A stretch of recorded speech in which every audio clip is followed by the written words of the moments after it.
Avant de continuer cette vidéo, nous voulons vous dire merci de regarder nos vidéos. Si vous souhaitez soutenir cette œuvre, vous pouvez écrire au numéro qui s'affiche à l'écran. Et également, vous souvenir que nous avons notre librairie chrétienne où nous avons écrit plusieurs documents déjà aujourd'hui, parmi lesquels les généraux de Dieu. Donc, le lien dans la description de cette vidéo ou bien écrire au numéro qui s'affiche. Avant de continuer cette vidéo, n'oubliez pas de vous abonner à la chaîne et d'activer la cloche de notification afin de ne manquer aucune de nos prochaines publications. N'oubliez pas également de visiter notre librairie chrétienne. Le lien se trouve dans la description de cette vidéo.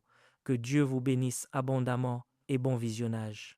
Au milieu de la dévastation de la Seconde Guerre mondiale, est né le 10 à 9 avril 1940 un enfant qui porterait dans son cœur une flamme inextinguible. Son nom était Reinhard Bonnke, fils d'un pasteur luthérien. Il a grandi en entendant parler de foi et de miracles dans un foyer humble, mais marqué par les cicatrices de la guerre. À l'âge de 9 ans, quelque chose d'extraordinaire s'est produit. Alors qu'il priait, Reinhard a entendu une voix claire au fond de lui.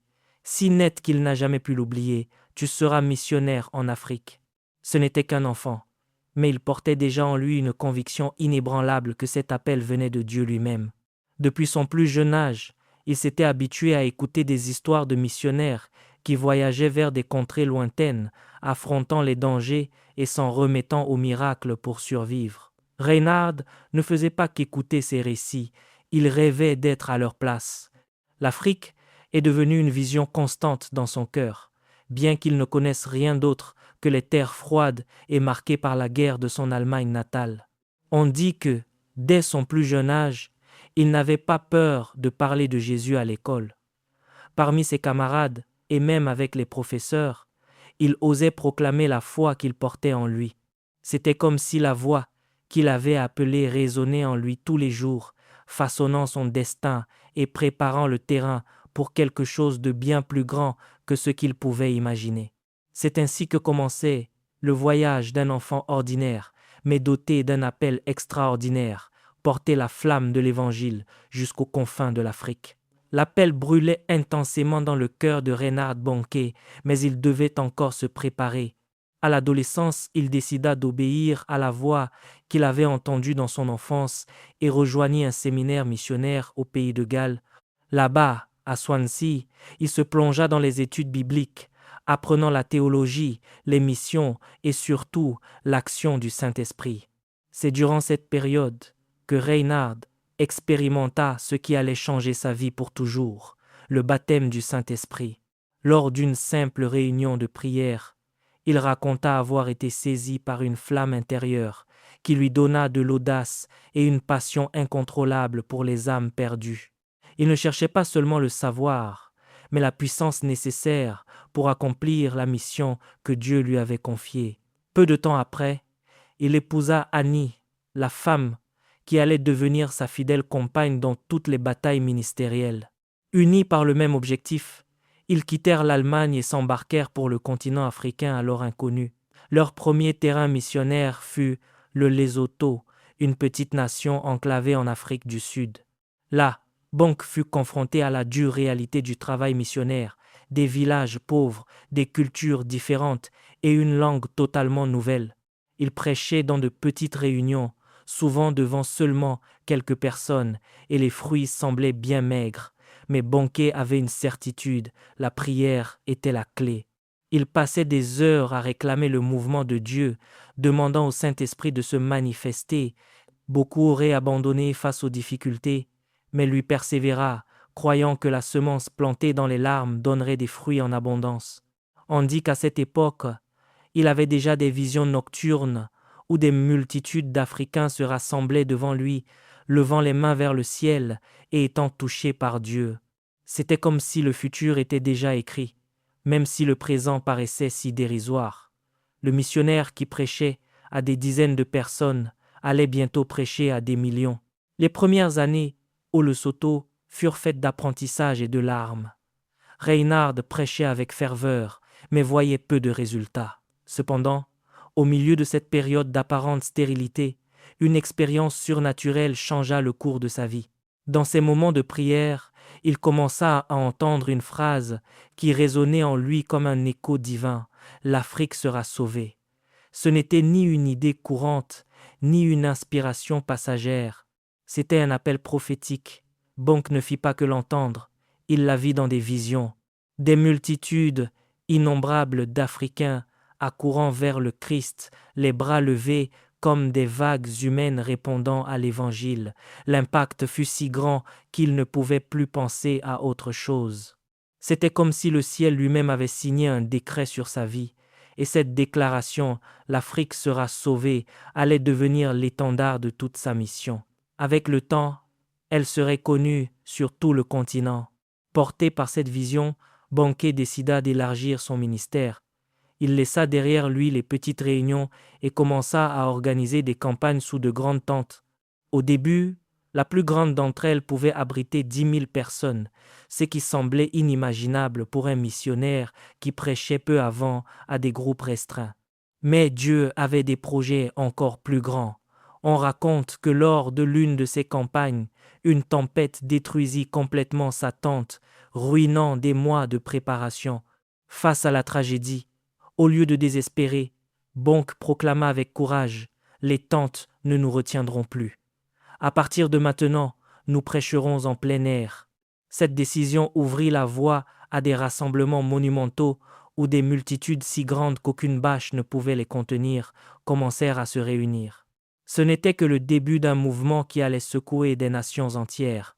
La vision de Bonk ne tenait plus entre quatre murs. L'Afrique était sur le point de vivre un moment historique. Lorsque Reinhard Bonk commença à prêcher en plein air, les foules grandirent de manière impressionnante. Ce qui n'était auparavant que des centaines de personnes devint bientôt des milliers, et en peu de temps des centaines de milliers de personnes venaient écouter l'Évangile. Mais ce n'était pas seulement sa prédication passionnée qui attirait le peuple. Des signes et des miracles commencèrent à se manifester fréquemment lors de ces campagnes. Des aveugles commençaient à voir, des sourds à entendre, et des paralytiques se levaient sous les yeux de tous. Quelque chose d'irrésistible était en train de se produire. Les gens ne venaient pas seulement par curiosité, mais parce qu'ils savaient que là, Dieu agissait de façon réelle. Reinhard ne se présentait jamais comme un faiseur de miracles.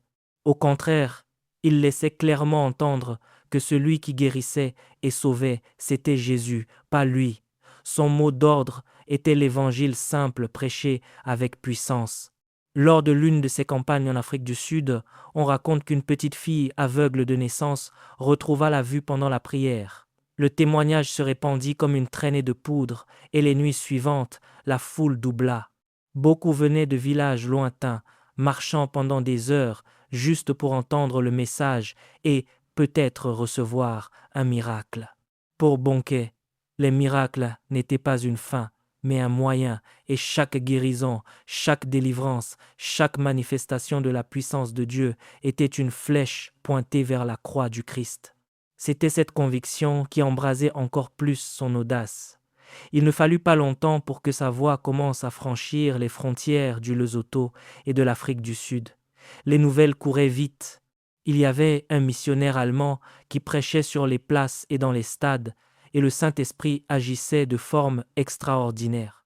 Le décor se mettait en place pour quelque chose que le monde n'avait pas encore vu. Des campagnes réunissant des millions de personnes, transformant des villes entières en hôtels d'adoration. La croissance du ministère de Reinhard Bonnke fut si rapide qu'en quelques années, il ne fut plus seulement un missionnaire, mais le leader d'un mouvement international. Son organisation, Christ for All Nations, ou CFAN, commença à structurer de grandes campagnes d'évangélisation à travers toute l'Afrique, portant le message de Jésus à des dimensions jamais vues auparavant. Les tentes étaient devenues trop petites, les stades ne pouvaient plus contenir la foule et les grands terrains vagues devinrent les nouveaux temples. Dans certaines villes, le nombre de participants dépassait même la population locale. Des caravanes entières venant des villages voisins arrivaient pour y participer. En Nigeria, Bonnke vécut ses moments les plus emblématiques. À Lagos, en l'an 2000, il mena une campagne historique. En une semaine seulement, plus de 6 millions de personnes assistèrent aux réunions et, lors d'un seul rassemblement, la foule dépassa 1 600 000 personnes réunies en plein air. L'image de cette mère humaine, s'étendant à perte de vue, devint le symbole de son ministère. Mais ce n'était pas seulement la quantité qui impressionnait, c'était la transformation réelle des vies.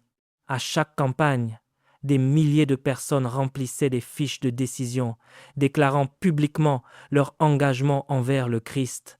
La CFAN a enregistré, au fil des ans 60, 19 millions de décisions documentées pour Jésus dans le cœur de Bonké. Il n'y avait pas de place pour le vedettariat. Il répétait constamment « Ce ne sont pas des multitudes, ce sont des individus. Chaque âme vaut plus que le monde entier. » On dit que lors de certaines campagnes, le silence était si profond pendant la prière d'engagement que, même au milieu de millions de personnes, on pouvait entendre le bruit des pages de la Bible que l'on tournait sur la scène. C'était comme si le ciel entier se penchait pour regarder. La vision qu'il avait reçue enfant, l'Afrique sera sauvée, était en train de s'accomplir sous ses yeux. Derrière les multitudes impressionnantes et les miracles qui secouaient les villes, il y avait un secret qui soutenait tout le ministère de Reinhard Bonke, sa vie de prière. Il avait l'habitude de dire qu'il ne s'enhardirait jamais à monter sur une chaire sans avoir été d'abord à genoux devant Dieu. Pour Bonke, la prière n'était pas une formalité, mais le combustible qui maintenait la flamme éveillée. Il passait des heures à chercher la direction, réclamant la présence du Saint-Esprit et intercédant pour les personnes qui allaient écouter son message. Les récits de son équipe racontent que, bien des fois, il disparaissait de la scène ou des coulisses avant les campagnes, simplement pour être seul avec le Seigneur. Peu importait si des millions de personnes l'attendaient sur le terrain, il avait d'abord besoin d'entendre la voix de Dieu. Son audace ne venait pas d'une confiance en sa propre éloquence, mais du fait de savoir que du Saint-Esprit était avec lui. Bonke croyait que la prière et la puissance allaient de pair. Plus la vie de prière était profonde, plus la manifestation des dons spirituels était forte. On dit que certaines nuits avant les campagnes, lui et son équipe priaient jusqu'au petit matin. Le lendemain, pendant la prédication, les témoignages de guérison et de délivrance commençaient à surgir spontanément avant même qu'il n'ait fini de prêcher. Pour lui, c'était la preuve que la prière ouvrait les cieux et préparait le terrain pour l'impossible. La prière façonnait aussi son caractère. Bien qu'il soit un prédicateur devant des millions de personnes, Reinhard se considérait comme un serviteur. Souvent, pendant son temps de prière, il pleurait pour les âmes perdues d'Afrique, suppliant Dieu qu'aucun coin ne reste sans être atteint. C'est dans ce lieu secret qu'est née l'audace qui ferait de lui l'un des plus grands évangélistes de tous les temps. Dans les campagnes de Reinhard Bonke, la prédication simple de l'Évangile venait toujours accompagnée de manifestations puissantes du Saint-Esprit. Il disait souvent « L'Esprit confirme la parole par des signes et des prodiges », et c'était précisément cela qui attirait des multitudes entières. Les guérisons physiques se produisaient à grande échelle, des aveugles qui commençaient à voir, des sourds qui entendaient instantanément, des paralytiques qui se levaient devant tout le monde. Souvent, alors que Bonke était encore en train de prêcher, on entendait des cris au milieu de la foule annonçant que quelqu'un avait été guéri. Les délivrances étaient également fréquentes. Des hommes et des femmes, tourmentés pendant des années par une oppression spirituelle, éclataient en sanglots en devenant libres grâce à une simple prière. Bonke ne dramatisait jamais ces moments, il proclamait simplement avec autorité le nom de Jésus, et la puissance de Dieu se manifestait. Parmi tous les témoignages, l'un des plus marquants s'est produit au Nigeria en l'an 2001, la résurrection de Daniel Ekechukwu. Après un accident de voiture, Daniel a été déclaré mort par les médecins avec un certificat de décès enregistré. 2 jours plus tard, son corps a été emmené dans une église où Bonke prêchait. Pendant que la congrégation priait, Daniel est revenu à la vie devant toutes les personnes présentes. L'affaire a été étudiée par les dirigeants locaux et est devenue l'un des récits les plus connus liés au ministère de Bonke. On raconte même que, lors de certaines campagnes, Des personnes ont été guéries sans même être arrivées physiquement à l'événement. Elles écoutaient la prédication depuis des haut-parleurs placés à des kilomètres de distance ou par des transmissions de radio et expérimentaient tout de même le toucher de Dieu. Mais Reinhard le laissait toujours clair. Les miracles ne sont pas le centre. Jésus est le centre. Le miracle ne fait que pointer vers lui. Ces manifestations n'attiraient pas seulement les multitudes, elles validaient son message. Pour Bonk, chaque don avait un but éternel, la salvation des âmes. À mesure que les campagnes de Reinhard Bonnke grandissaient, le besoin de structure grandissait aussi. C'est alors que Christ for All Nations, le Christ pour les nations, s'est consolidé comme une organisation globale dédiée non seulement à réaliser de grandes campagnes d'évangélisation, mais à laisser un héritage durable dans chaque nation qu'elle atteignait. L'une de ses premières initiatives a été l'impression et la distribution massive de littérature d'évangélisation. Bonnke croyait fermement que chaque nouveau converti avait besoin d'avoir entre les mains une base solide pour grandir dans la foi. C'est pourquoi la CFAN a distribué au fil des ans plus de 100 milliards de dépliants et de livres gratuits traduits dans des dizaines de langues africaines. Un autre projet fondamental était l'entraînement des pasteurs et des évangélistes locaux. Reinhard savait que son temps était limité et que la transformation authentique viendrait quand les Africains atteindraient d'autres Africains avec l'Évangile. Dans chaque campagne, l'équipe de la CFAN organisait des séminaires où l'on enseignait le leadership, la prédication et une vie remplie du Saint-Esprit. De plus, Bonnke a profité au maximum des technologies disponibles à son époque. Ces messages étaient transmis par radio et télévision à des millions de personnes qui ne pouvaient pas assister physiquement aux campagnes. Plus tard, Internet allait devenir un autre outil puissant pour diffuser l'évangile simple qu'il défendait tant. On dit que Bonnke avait une conviction claire. Aucune ville ne doit rester sans témoignage. C'est pourquoi son agenda était intense, voyageant constamment de nation en nation, y compris dans les endroits les plus reculés du continent. Les projets de la CFAN n'étaient pas seulement des événements, mais un mouvement continu d'évangélisation et de discipulat. À chaque campagne, à chaque entraînement, Bonnke semait des graines qui continueraient à donner du fruit bien après son départ. Il ne cherchait pas seulement des multitudes momentanées, mais une Afrique transformée pour toujours. Après des décennies d'un ministère infatigable, Reinhard Bonnke a commencé à sentir le poids de l'âge et les limites physiques, mais sa passion pour les âmes n'a jamais diminué. En 2010 à 7, à l'âge de 77 ans, il a annoncé qu'il ferait sa campagne de démission à Lagos, au Nigeria, le lieu même où il avait vécu certains de ses rassemblements les plus extraordinaires avec les foules. L'événement a une fois de plus réuni des millions de personnes, mais pour Bonnke, ce n'était pas seulement une autre campagne, c'était un cadre prophétique, la clôture d'un cycle glorieux. Beaucoup ont été émus en écoutant ces dernières paroles devant la foule africaine. Il savait qu'ils assistaient à la fin d'une ère, mais il n'a pas laissé son œuvre inachevée. Des années auparavant, il avait préparé soigneusement son successeur, Daniel Kolenda, un jeune évangéliste américain qui a marché à ses côtés pendant des années et a absorbé son cœur et sa vision.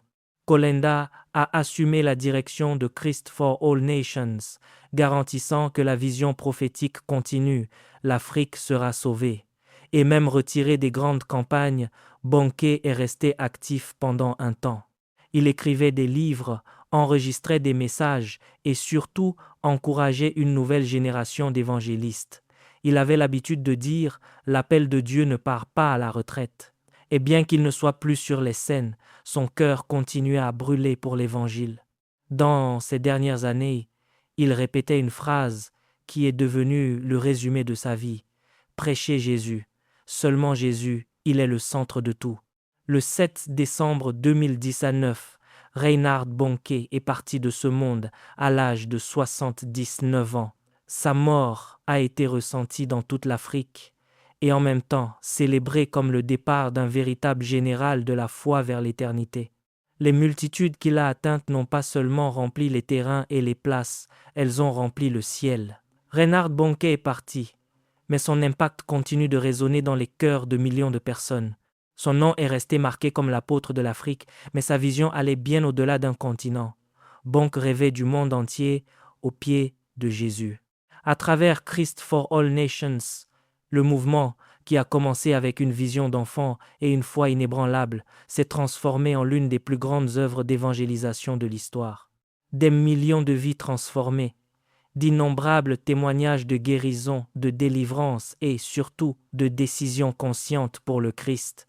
Mais peut être que le plus grand héritage de Bonnke n'est pas dans les chiffres, aussi étonnants soient-ils, mais dans son message central, l'audace de croire en l'impossible et la simplicité de prêcher Jésus sans réserve. Il ne dépendait pas de techniques modernes ni de stratégies humaines. Son fondement était clair. La prière était le ciment, les dons spirituels, les outils, l'amour pour les âmes, sa motivation négociable. Sa vie continue d'inspirer les évangélistes, les pasteurs, les missionnaires et les chrétiens ordinaires du monde entier. Bonnke a prouvé par sa propre histoire que, lorsqu'une personne se donne totalement à Dieu, il n'y a pas de limite à ce qui peut arriver. On dit que ses dernières paroles publiques ont tout résumé. Prêcher Jésus, seulement Jésus, il est le centre de tout. Aujourd'hui, en regardant en arrière, nous voyons que cet enfant allemand, qui, à l'âge de 9 ans, a entendu une voix lui dire « Tu seras missionnaire en Afrique », a accompli fidèlement sa mission. Depuis les neiges froides de la Prusse jusqu'à la chaleur écrasante des savanes africaines, Reinhard Bonnke a marché avec une flamme qui ne s'est jamais éteinte. Et à mesure que quelqu'un répétera son message, sa voix continuera de tonner comme un éclair sur les nations. L'Afrique sera sauvée, le monde sera atteint, Jésus sauve, guérit et libère encore. C'est ainsi que se termine le voyage d'un homme qui a osé croire que l'Évangile pouvait transformer des peuples entiers. Son corps repose, mais sa flamme reste vive dans chaque témoignage, dans chaque converti, dans chaque prédicateur inspiré par son exemple. L'héritage de Reinhard Bonnke est éternel parce qu'il n'a pas été construit sur la renommée, mais sur des âmes secourues pour l'éternité. Amen.